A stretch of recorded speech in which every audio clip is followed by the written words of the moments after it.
Well, slightly better. More in progress. Not necessarily people will be ready for selection, but Corky continues to make progress. He's been on the grass, just warming up with the players and then working with the sports scientists, but he's getting back around us again.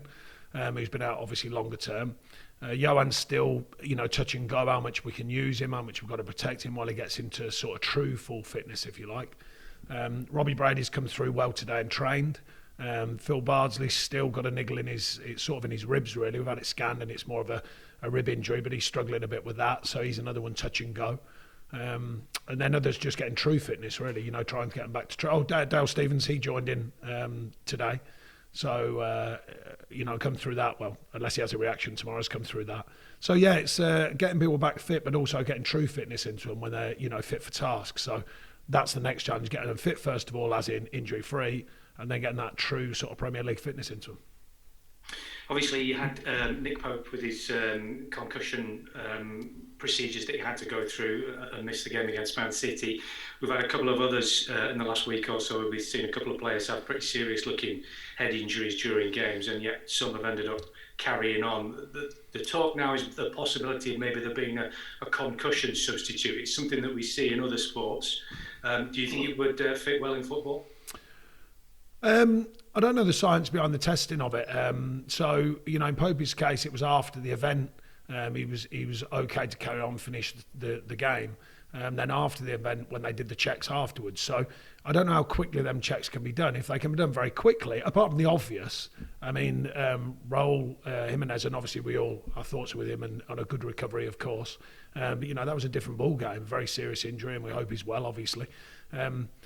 Pope's was a knock that kind of just, literally shook him. And then after the event, he was showing some of the signs. So therefore, we had to go through the protocols. Back to your fitness, by the way, he's right and ready and clear. So I think if it can be done quickly on pitch to decide, then I think there's certainly a talking point. But there's a lot of noise from people saying about VAR and how it slowed the game down and how it's, some people are really against it and the time effect of it. So I imagine the doctors would have to come up of a very simple testing way that could decide that very quickly, because if not, it could be, in theory, misused. So it's got to be there's got to be someone who makes that decision, and someone, of course, who's open to make that decision for both sides as well, to bring fairness to it. You talked previously about, obviously, with all the injuries that you've had recently, maybe looking into why that is the case. Have you managed to figure anything out on that respect at the moment? Well, a lot's been made of, overuse injuries this season, but I don't think our players have been particularly overused, other than having to because of the injuries. But the point is they had a break in the summer. It wasn't a massive break.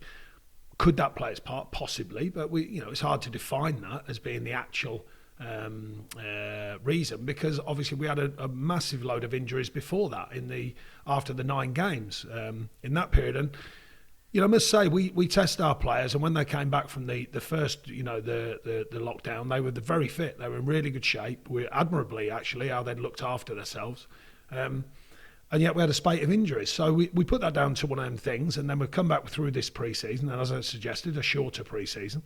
And we've had another spate of injuries, and just when we get people fit, we get people re-injured or other injuries. So that's been really tough for us. Back to your point, we've looked at training schedules, we've looked at how we're working. That's not me making that noise, by the way. Someone ought to maybe turn their microphone off, just to be clear, that's not me. We've looked at our training schedules, we've looked at recovery, we've looked at days off, we've looked at different ways the physios could work.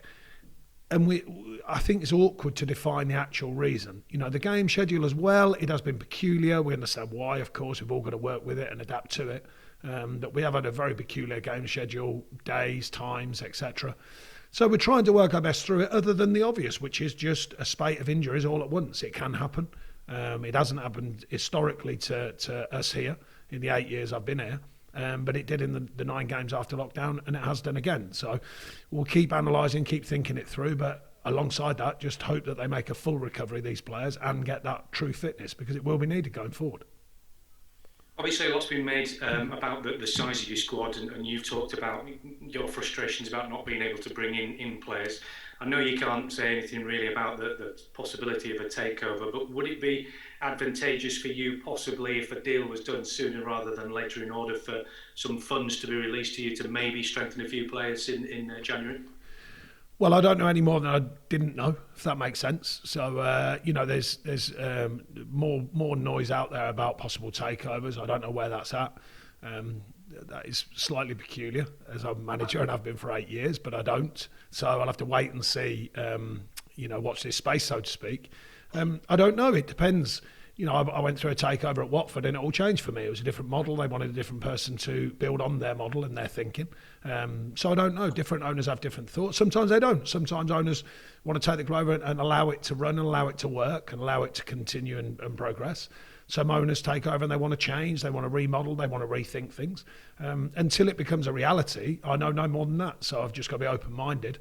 If it happens, and if the rumours are true, then accept the responsibility of taking it forward however we can do and however the new owners wish to. Obviously, after the Manchester City game, you said that you'd expected more from the group, which was quite a strong sort of way of putting things to some degree. What have you been working on? What sort of reaction have you seen from the players to that since then this week? I don't think it's that strong when you're 3-0 down at half time. I think you as a manager, you can actually say you expected more. And the mistakes that were made and just really I think that we didn't show the intent to take the game on, and I think that's an important marker and has been for us for a long time. So that was more my question mark, was having that intent and that body language, that desire to really take the game on, and I don't think we did that. But previously, a very short space before on the Monday, we did do that, and we got a good win against Crystal Palace, who are going well. It was a close one, but I thought we just about edged it on the night and deserved it. So we're never a million miles away, but you can't expect the game to come to you, and especially not with the superpower clubs. They just don't give you anything. And we gave the game away in the first half. Second half, we got a bit better. We took the game on a bit more, forgetting about the scoreline, just the way we went about it and trying to affect the game. So I think we've got to build on the second half mentality for sure. Remind ourselves of the truth of what we have to do. And I think we've done that this week with the players. Everton, of course, started the season incredibly well with a string of wins, 4 straight wins, but since then they've lost 4 out of 5. What have you made of what's been going on there? Is it a surprise to see it, considering just how well they started the season?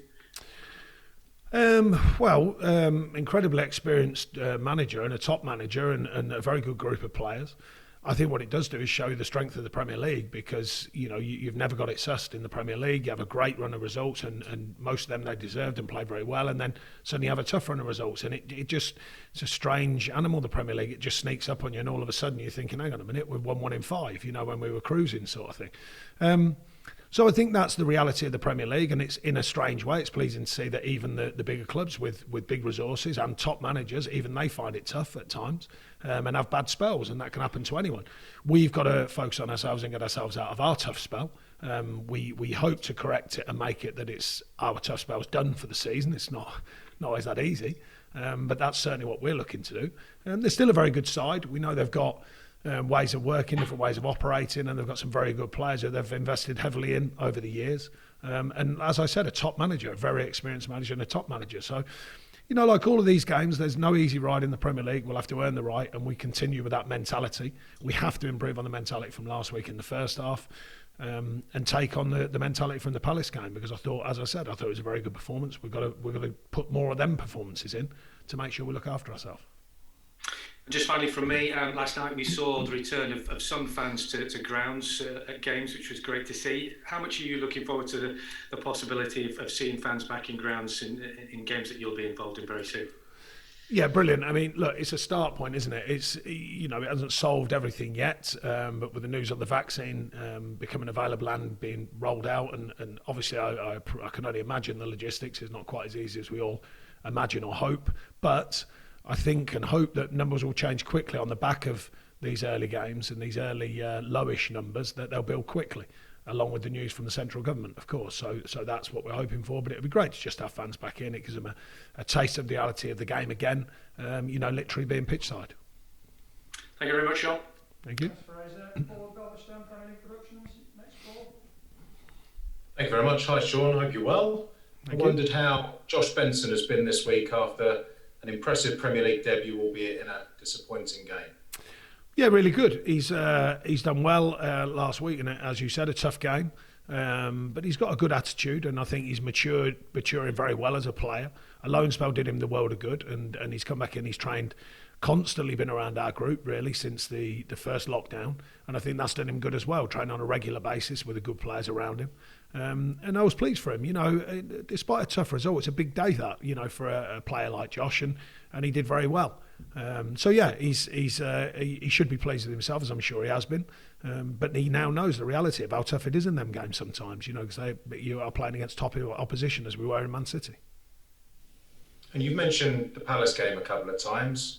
After the way the first couple of or three home games went this season, does it feel like a corner's been turned at home? Is it too early to tell, or is that just being overly dramatic? Well, either way with the Premier League, the last one doesn't guarantee the next one. Win or lose, you have to find a way of winning each game as it comes. Obviously, if you get some results and you're winning and confidence builds slightly, but whether it's there or not, it doesn't guarantee the next one. So. I thought it was a valid win in the end. Like I say, tight game, but that's often the case in our games. We've got to show signs of delivering another performance like that. We slipped away from it the following week, but against top opposition, it must be said. So I don't want to discredit Man City, nor would I. Fantastic opposition, actually, on the day. But we've got to get back to the reality of our performances. And like I say, we've not been a million miles away this season, but we've got to make sure that we're closer to our top of our level of performance, because when we do that, we know historically we can win games and get points on the table. And with Everton's results, from very much the outside looking in and just watching highlights and looking at the results and things, it looks like there's been this sort of split down the middle. They've been very impressive, won a lot, but then they've lost a lot as well. When you're analysing it more deeply, how dramatic has been the drop from when they were winning and they looked fantastic to their recent defeats? Has it been a big drop, or have they actually been? Well, I think their side, their camp can answer that better than me. They know inside the challenges they've got, some of the reasons I'm sure they think. We look at all of the Premier League sides, particularly my staff and my coaches, doing a lot of the analytics that are needed in the modern game. The undefinable sometimes, the margins of error, the mistakes that are made. It's not always the team mistake, if you like, of delivery. Sometimes an individual mistake. I don't think, like a lot of teams in the Premier League, the superpowers often deliver regularly. Some of the others, and I think Everton are building to be like that. They are, they've certainly put a lot of money into the club, and I think they will do going forwards. But it just goes to show you they're not quite there yet. They are still, that side that can put together really good results, because I think they're a very good side. But they can have tough challenges. And I think, again, it is kind of the reality of the Premier League for most in the Premier League. Even the big guns, they don't find it easy to win games. Man City were comfortable against us last week, but they still had to capitalise on our mistakes. They're not given to them literally. So I think they'll have to answer to their ups and downs. I have some thoughts on what it might be, and I'm not going to share them with you, that's for sure. We'll hopefully share them with the team to get a performance that can win. You've had a fair few ups and downs in your career, and this is your 200th Premier League game in charge this weekend. I wondered how different you are today to when you took charge of your first. Well, I think you become more rounded and more experienced, both on and off the pitch. The reason I say that is the media side changes radically in the Premier League, and also this club has changed radically from our first season in it. With the building process that we've been through off the pitch, and the structure of the club and the training ground and all the different things, all the varying areas of the club that have grown. Look, I've become more rounded on and off the pitch about what football is and how it works behind the pitch, if you like, as a manager and managing many different things. And then on the pitch, you try and learn as you go. It's always tough in the Premier League. It has been historically for us. I don't think that's going to change. It's certainly not at the minute. It's a tough place to be, but it's a very enjoyable place to be. It's a top division, we know that. Arguably, most people suggest it's one of the most competitive in the world. So, it's a good place to be quite honest. And 200 games, I think, is pretty decent, because I don't think it's easy for English, British managers to get games in the Premier League now. So 200 is a pretty good marker. To the business in hand, another milestone, the 200 Premier League games. Is there any substitute for that level of experience? Are you much more prepared now for the highs and lows that you've spoken about now than perhaps in that first season in the Premier League with Burnley? I think you are, but I think all of the things as a manager, allow you to deal with the highs and the lows. I had a playing career as well, which had a lot of them moments in, good and bad. Promotions, injuries, getting booed off, getting cheered off, all the rest of it. And then you go into a management career, and at Watford, people forget that after 13 games, some of the crowd had Dyche out t-shirts on. That wasn't the most positive day of my life. I'm pleased to say we turned that season around and ended up having a good season. Coming here was similar. The early part of my career here was getting booed off a lot and a lot of question marks, and we came through that as a group and a collective. Then we got a lot of cheers and a lot of, pats on the back and a lot of good news. So, the balance of life as a footballer in total, but then as a coach and a manager, you just got to try not to be too affected with either the good news or the bad news. I don't think, I do all the media stuff because I have to. It's not, I don't really court it. I don't really chase it. It's, you get good news, you get people who like what you do, you get people who question what you do, and they'll certainly let you know nowadays through the social media streams, which I don't do, but people weirdly will let you know. Usually when it's bad news, bizarrely. It's a strange psychology of life that. It will let you know when it's bad news. It does ready yourself more so each season that goes past and each game and each moment and even what's happened lately, the game and what's happened to it through COVID. These are all things that go into the rich tapestry of learning as a manager. And I think I still am learning. I don't think I've spoken to some incredibly experienced managers and they say, you never stop learning, you never stop picking up bits. And sometimes it's reminding you of the good things that you do and what you have done, but often it's picking up new things and new ways of working, and it can be from a little snippet to a complete tactical rethink. So I think you're always engaged in the game and what it can offer you to learn. Are the top teams in the Premier League so good now, Sean, that any team, if they're not on it, if they're not right at it, can be punished in the way that you were at Manchester City? Well, I think there's a reality to it, and sometimes you've got to just accept that anything in life, when you buy the top of anything, it's likely to perform at some level that is going to be very good. And then the top coaches and top managers then get these extremely good players to act as a unit. It's often the biggest key thing, I think, and the best do it well. And Pep Guardiola's done it fantastically well, and Jurgen Klopp's doing it fantastically well. Carlo Ancelotti in his previous time and now in different ways doing that well. All these top managers. There is a reality with it. I read somewhere, I might have this wrong, you might know the number better than me, but say Man City had spent 400 million or something on defenders. Well, there's a lot of talk of our club being sold, the whole club in its entirety and all the players. I don't think it'll be close to 400 million. So they're spending that just on defenders, and we're talking about a whole club. So there's a balance to the reality of the challenge. The marvel of football, I think, is that even with all that, you can find a way, and often football does find a way of being competitive against these top sides. Because on paper, there shouldn't even be a competition. On paper, it should just be, the top clubs run away with everything every year. But in practice, it doesn't always work like that. And I think that's not just football like that. I think that's the great story of sport. The underdog spirit, the underdog achieving, teams that weren't expected in any sport, individuals that weren't expected in any sport, doing so well. And I think that is the marvel of sport. And why we enjoy it so much, and including the challenge of the Premier League. Unless the financial landscape changes, Sean, are Burnley always going to be an underdog? Well, I think you change slightly. I think some of the noise about us over the years has been in a kind of way pleasing, in the sense that they sort of talk that you're not so much of an underdog, and some media streams and pundits and people who write things in the papers kind of suggest we're kind of a recognised Premier League club. I've always mentioned I don't think you can ever take that for granted. It's not that we've earned the right in one way, that we've been in the Premier League long enough for people to recognise us, but we don't take it for granted, I can assure you. Every season I mention a restart, and it's with good reason, because it is very tough for us. We don't always put the resources in. We have to continually remodel the side and rethink it and re-energise it. And then put it back out there, and so it is one of them strange things about it. There's a balance to all of these things, all these stories, and all these different media views, and my view as well. We just try and get on the right side of the balance. In terms of those top clubs and their spending power, and what you talked about in terms of bringing in the top players and gelling them together, where do Everton sit Because they've undoubtedly got very wealthy owners and spend big transfer fees, but they've not thus far had the sort of success that comes along with it. No, they have put a lot of finance into the club, and it looks like an ongoing project, that's for sure. I think the gelling of a team is one of the, that's why the top managers have done so much good work in different ways. Not just the top, like that. It's not fair, because I know managers from all different parts of football and all different levels of football have done brilliant jobs. They're not always as recognised, but with people who are putting teams together on a shoestring and gelling a team together and making it very effective and making it work.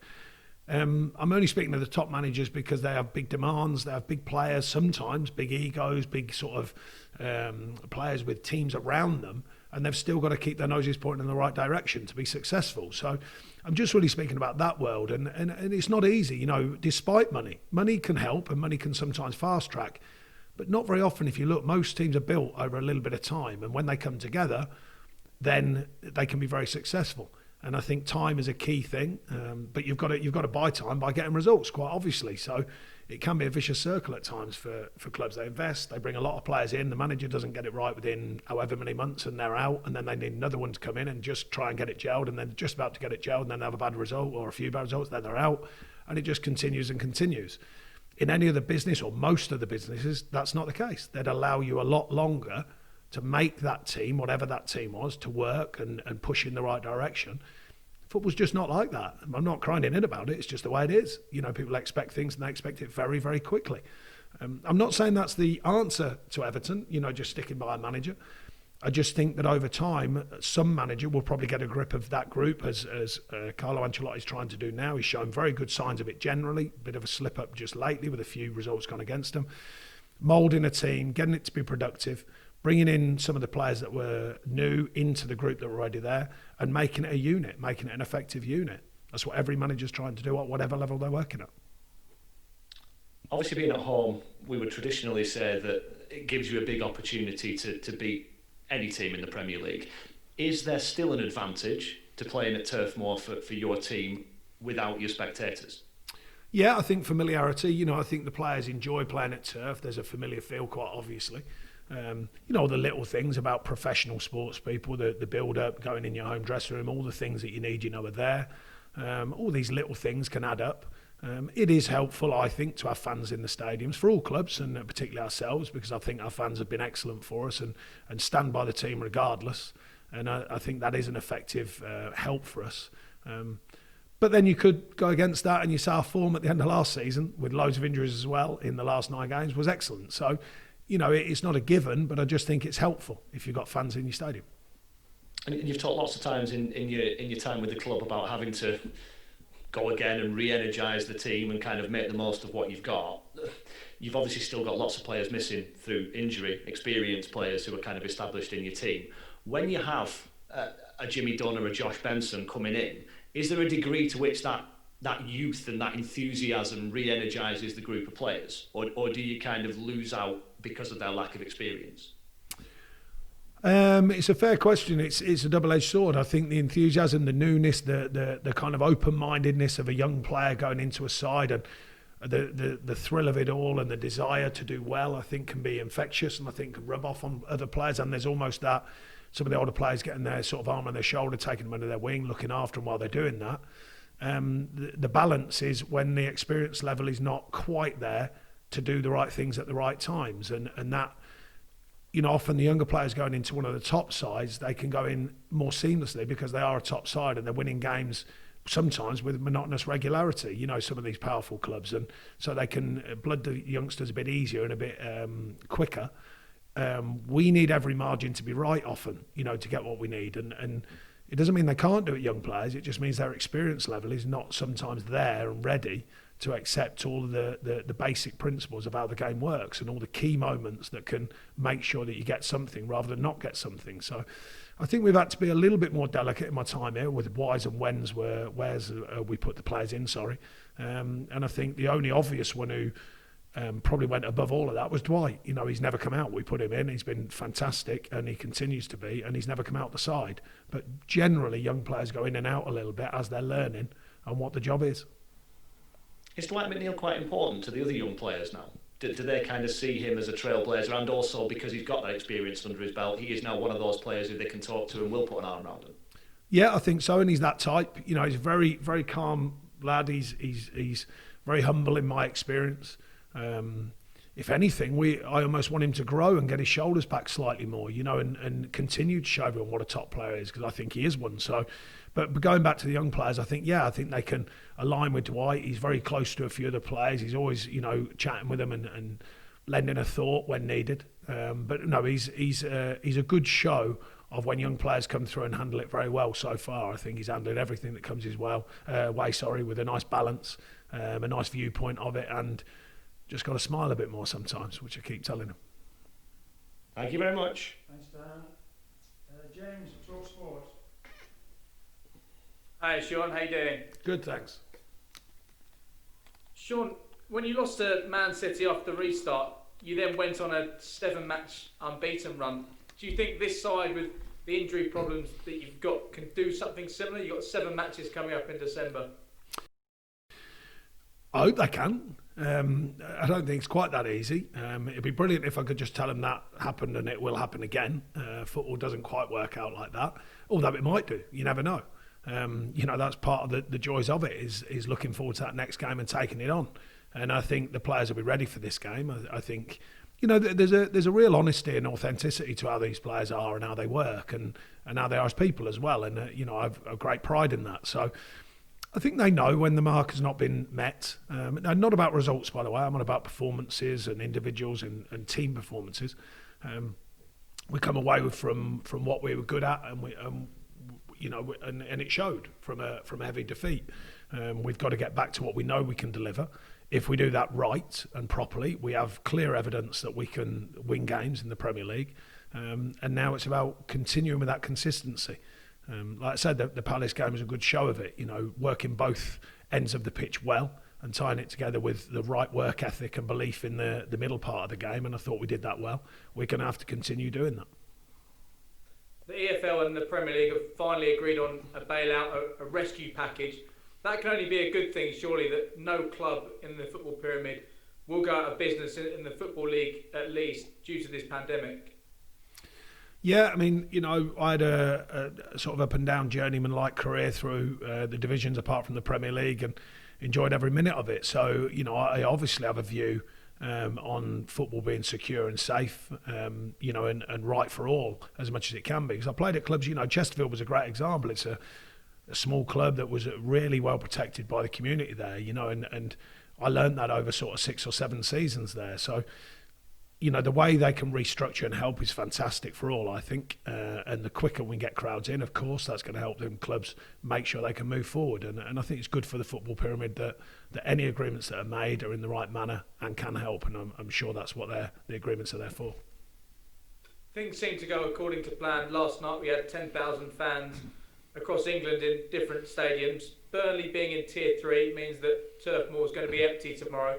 But do you feel like you could get 1,000, maybe 2,000 fans in? Do you feel like it's something that should happen, or do you understand why it's not the case? No, look, there's a common sense view about distancing and all the rest of it, but it's not my decision. You know, there's people in a much bigger position than me who make these decisions, and I'm sure they're doing it with the health of the nation and beyond, clearly imprinted on their thinking. So we go along with what the rules are, the best of our ability. It's not always easy, of course. You know, like I say, commonsensically, sometimes you look at the size of the stadium and you think, well, you know, I can walk down the street and be closer to people, but it's not always a common sense issue. There's a lot of scientists, top scientists out there who are giving advice to the government, and they're making the decisions to the best of their ability. It's not going to suit everyone, but I think we're all attempting, or the majority are attempting to play their part in trying to do the right thing, just to help everyone stay well. And obviously I think the big difference is going to be the vaccination period. I think, you know, although I think we've all come to learn it's not literally an overnight thing, but the speed that they can get that out there and the more vaccination they can do, I can only imagine the science changes quickly with that in mind, and therefore more and more people can get into stadiums regardless of common sense or not common sense or who's making the decisions. I just think science will win the day, hopefully, and therefore fans will be getting into the stadiums quicker, hopefully, quicker than we thought. And just finally for me, it's a very small step forward, 1,000, 2,000 fans back at Premier League grounds this weekend. How much of an effect do you think that will have? It will be about 5-10% full, maybe even less for some stadiums. But do you think that can have some sort of effect, some sort of home advantage it can give a club? It might do. I mean, just the thought of it, going out with fans there. I mean, I don't think it's going to have the same power at this stage as what it would if you go into Old Trafford, there's 75, 78,000 there, and the vast majority are Man United fans. That's a whole different ballgame than having, 4,000 or whatever it may be. But it's a start. I think the key thing is people returning to football in stadiums is a big step forward, and we hope it builds from there very quickly. Thanks, Sean. Good luck. Thank you. Thanks, James. Alex, how wins his sport? Hi. Hi, Alex. Just the first one on Ben Mee. I know he's been out a while, and you said he's picking up his fitness. How is he getting on, and what have you made of his performances? Yeah, good. I mean, he's a very balanced character on and off the pitch. Getting back to that true sharpness and fitness, I think he's done well, as I expected of him. He's been a top performer here for a number of years and does more or less whatever we've asked of him. Because he's, people who didn't know our sort of history, if you like, he started off playing predominantly left back here. I always had it in mind that he was going to end up as a centre half, and ever since we made that change, he's never looked back. And just the second one on the bailout, do you think it's unfair that some of the wealthier clubs are going to have access or be bailed out? What are your thoughts on that? Look, I don't think there's the perfect way of doing any of this. I think as many different parties who can help, that's the first thing. And then we can all debate on who's helping what and who's doing what. The main thing is that football finds a way, and it looks like it's going to, which is great. That's it from me. Thank you. Thank you very much, Alex. Next, Alex James, Lancashire Live. Hi, Sean. Hiya. Just I'll go back to the injuries. Unless I missed it, I'm not sure you mentioned Josh Brownhill. How's he getting on with his No, back?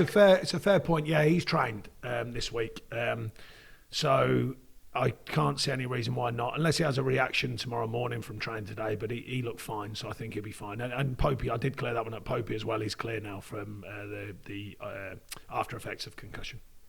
Yeah, great. And just with Jack Cork, is there a timescale on when he might be fit, or has he had a little setback in the last few months or anything like that? It just seems like it's probably been a bit longer than maybe you anticipated when he first underwent. No. We knew at the time it would be a longer term injury or longish term injury, and I think the protocols have been put in place to make sure that he's well and he comes back. He's enjoying getting back in amongst the players now, but of course he's not. Just because his injuries are more or less there, it doesn't mean he's fully fit. He will need game time, of course, and training time as well before that. So that's the next step for him. But he's going along nicely at the minute. Have you managed to make any sort of progress on his or anybody else's contract in there that's up at the end of the season? No, obviously I'm still waiting on the news that you keep telling me, actually, that the club's being sold. So if we find out that would probably clear up some of these situations. But at the minute, we're just keeping all lines of communication open with the players and their agents as we see fit. So the takeover is sort of having an impact on how quickly you might be able to progress? No, I didn't say that. I just said that I'm waiting on news. So I'm just suggesting that news would, if it does come or if it doesn't come, would probably guide us to which way things are going to look. Until that news comes, then we just keep the lines of communication open. Great. And on Josh Benson, I think you mentioned after the game last week, Ashley Westwood sort of role in helping him in that midfield too. Just how important is Westy given his experience and the fact that midfield had to chop and change through injuries? It's got Josh Brownhill is still relatively new to you in Premier League game terms. It's why you're still a young player despite how much he's played. How sort of integral is Westy's role in all of that? He's been terrific, Westy. When he first came here, we were kind of helping him come away from a period when he'd had a lot of question marks on him and encouraging him to play forward more and put the ball at risk more, and I think he's done that. I think he's enjoyed his time here and obviously signed a new deal which shows that. I think he's a top player and very valued here, and I think he's valued by his teammates around him as well. And certainly Josh would have been playing against a player who's given everything on a really tough day, but it certainly wasn't for the lack of effort from Westy and the amount of work he gets through to try and make things work against a top side as well. It's very difficult when these top sides take a grip of you and a grip of the game.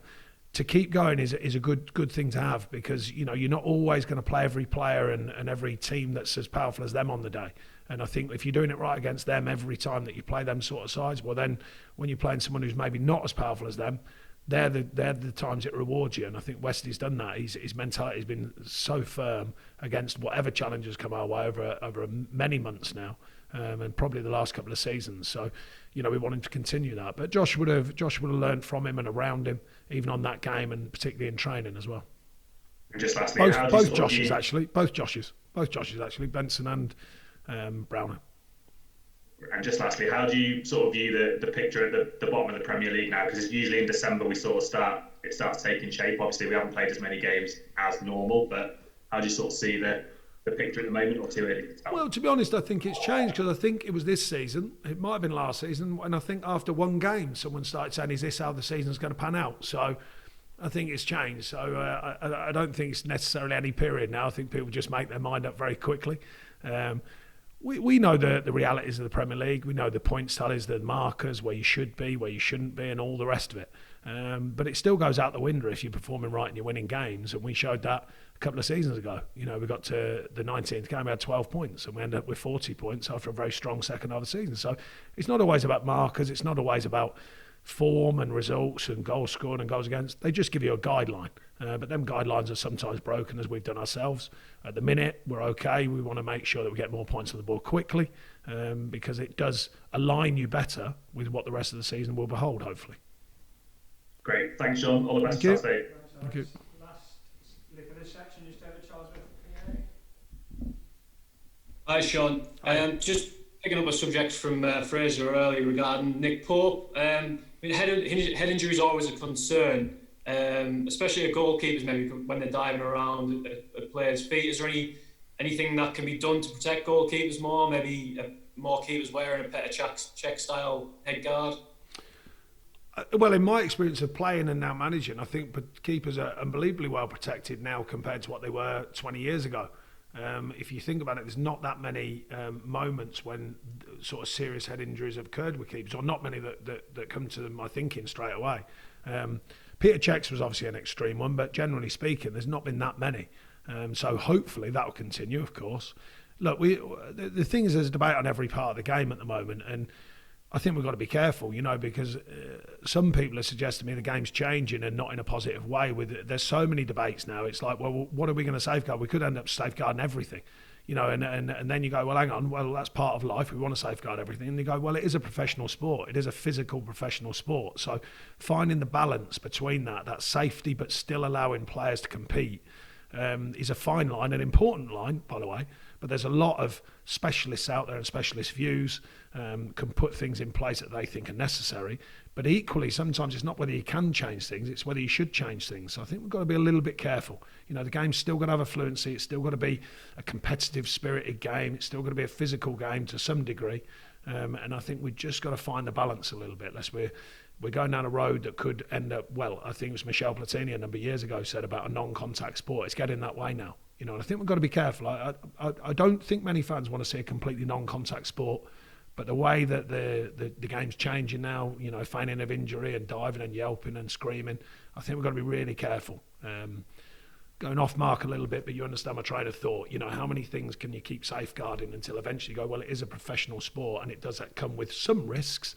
We want to lessen them risks, quite obviously, but it has lessened massively over the last 20 years. The risk to players' welfare and the risk to them getting injured has decreased enormously, I feel, with the way the games and the rules of the game have changed. Thanks. Cheers. Thank you. That concludes the broadcast section. Thanks very much. Let's move into the written